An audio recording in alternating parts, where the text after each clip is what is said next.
There is a strange irony woven into the way we view ourselves.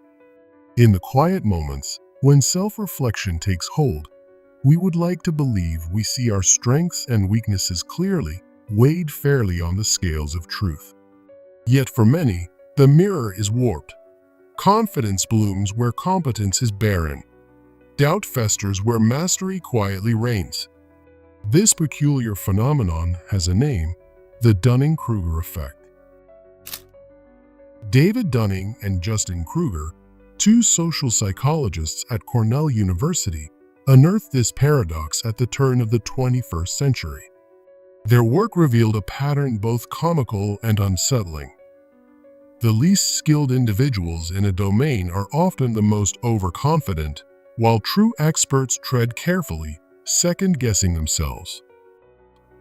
It is a phenomenon not born of arrogance, but of ignorance, a failure to recognize one's own incompetence precisely because the knowledge required to notice mistakes is the same knowledge needed to avoid them. In the early 2000s, Holmes, a Stanford dropout without formal medical or engineering training, founded Theranos, a company that promised to revolutionize blood testing. With extraordinary confidence but little technical grounding, she convinced investors and the media of her vision. Yet beneath the surface, the technology never worked as claimed. Her unwavering belief, untethered from reality, ultimately led to the dramatic collapse of her company and reputation, a modern monument to the dangers of the Dunning-Kruger effect.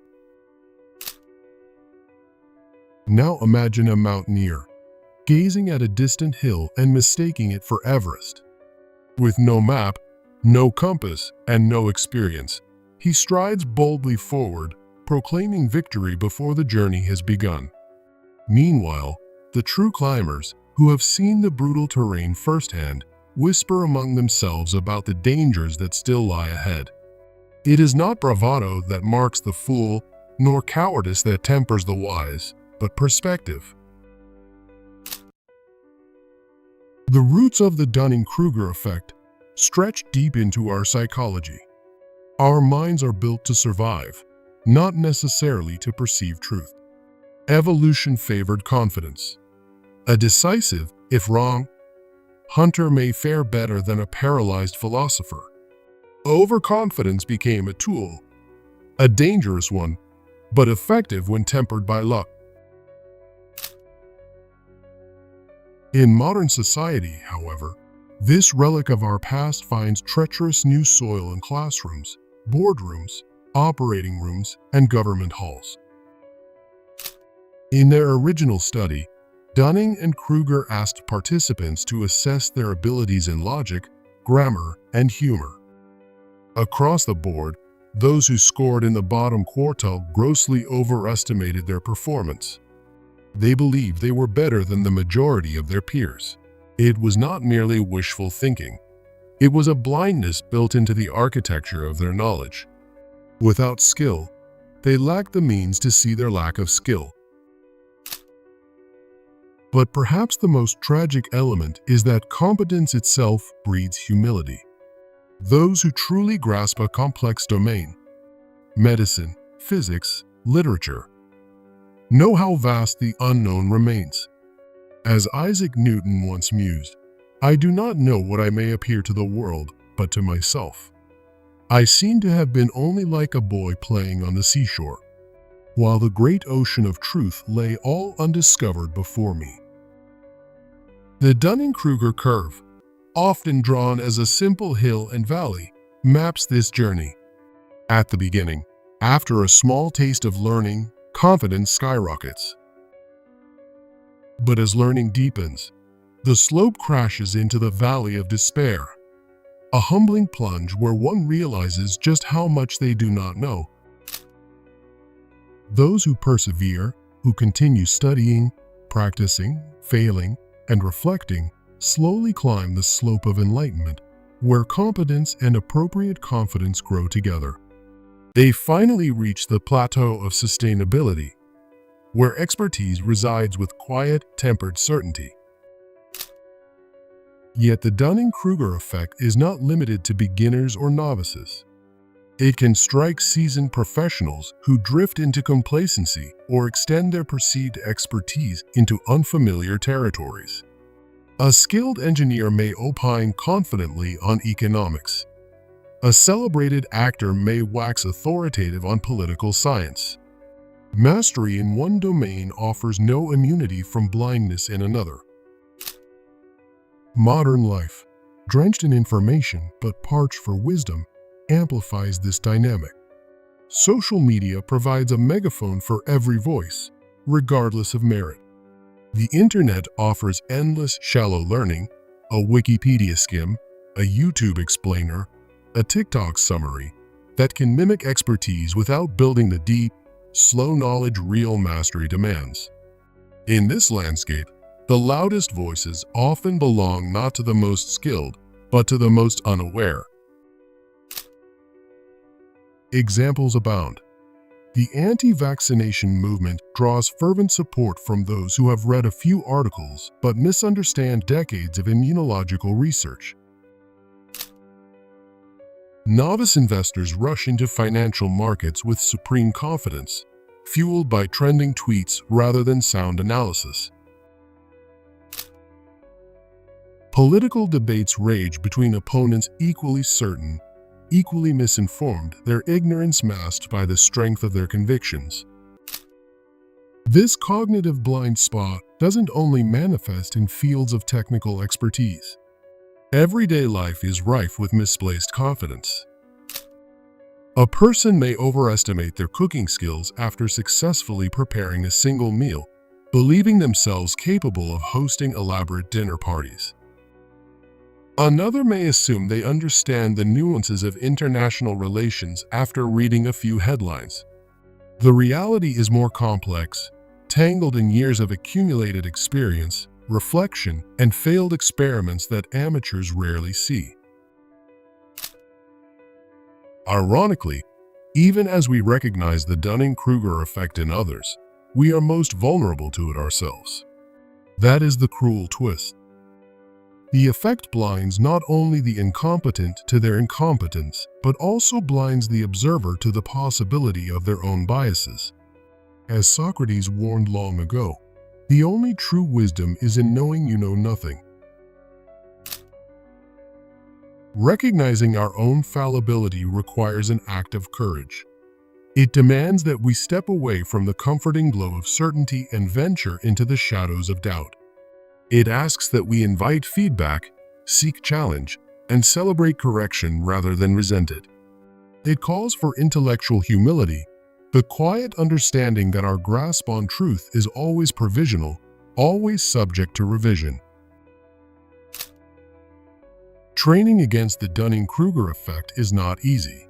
It requires developing metacognitive skills, the ability to think about our thinking. It demands rigorous self-assessment, honesty about our mistakes, and a commitment to lifelong learning. In practice, this means cultivating curiosity over certainty, questions over answers, wonder over pride. Organizations, too, must guard against the Dunning-Krueger trap. In hiring, promoting, and evaluating, structures must reward self-awareness and the willingness to grow, not merely self-confidence. Leaders must model humility, admitting when they do not know and seeking counsel from genuine experts. Cultures that worship infallibility breed disaster. Those that prize learning and adaptability thrive. Perhaps most importantly, education must shift its focus from merely imparting knowledge to fostering the skills of self-reflection.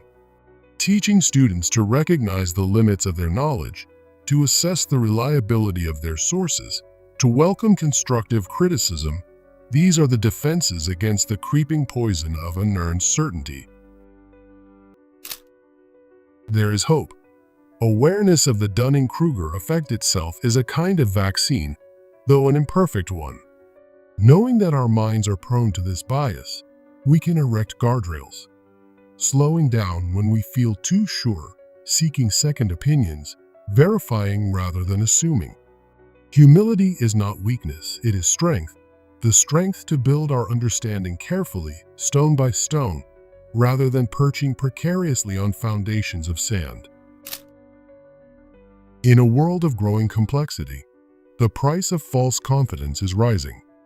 Decisions made without proper understanding in medicine, engineering, public policy carry consequences too grave to ignore. As technology accelerates, as systems intertwine, as knowledge deepens and fragments, the need for true expertise grows. And so does the need for humility in its pursuit. The Dunning-Kruger effect is a mirror, and not always a flattering one. It shows us that the human mind, magnificent as it is also frail and fallible.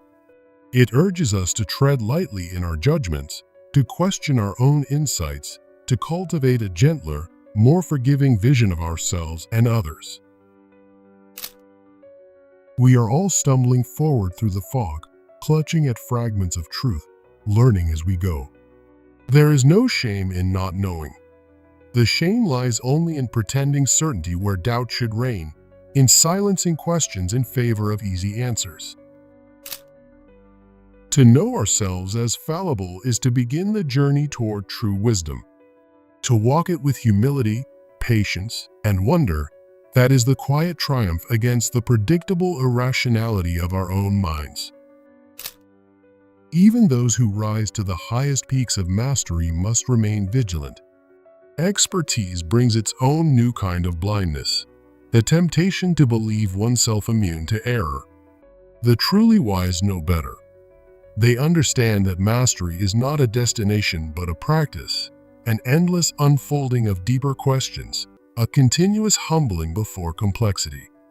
They learn to bow before mystery, to listen even when their instincts urge them to speak. The Dunning-Kruger effect teaches us that life is not a battle between the wise and the foolish. It is a journey all of us walk, slipping into overconfidence one moment, rediscovering humility the next. It asks not that we scorn the misinformed, but that we recognize our shared vulnerability to illusion. It calls us to build cultures of openness, dialogue, and critical inquiry, to make room for doubt as a companion to conviction. For in doubt, there is curiosity. In humility, there is learning. And in the acknowledgement of our limitations, there is the possibility of genuine wisdom, a kind not won by shouting louder than others, but by listening more deeply to the complex, ever-unfolding world around us. In the end, understanding the Dunning-Kruger effect is not about looking down on others, nor is it about looking up to unattainable perfection. It is about looking inward, honestly and compassionately. It is about recognizing that the path to wisdom begins not with certainty, but with curiosity, not with pride, but with humility. It is a call to become better students of ourselves and more generous observers of each other, knowing all the while that even in our learning, we will forever be works in progress, stitched together by questions far more powerful than any answer we can ever hope to claim. This video isn't just about other people. It's about all of us, how we learn, how we fail, how we grow. We're all walking through the fog, clutching at what little truth we can grasp. And that's okay. If we can be just a little more honest with ourselves, a little more patient with others, and a little more curious every day, maybe that's where real wisdom begins. I'd love to hear what you think. Leave a comment below. Let's talk about it. What part of the Dunning-Kruger effect do you see in your own life or in others? And if you found value here, go ahead and hit like, subscribe, and share it with someone who might need this reminder today. Thanks for being here. Stay curious and stay humble.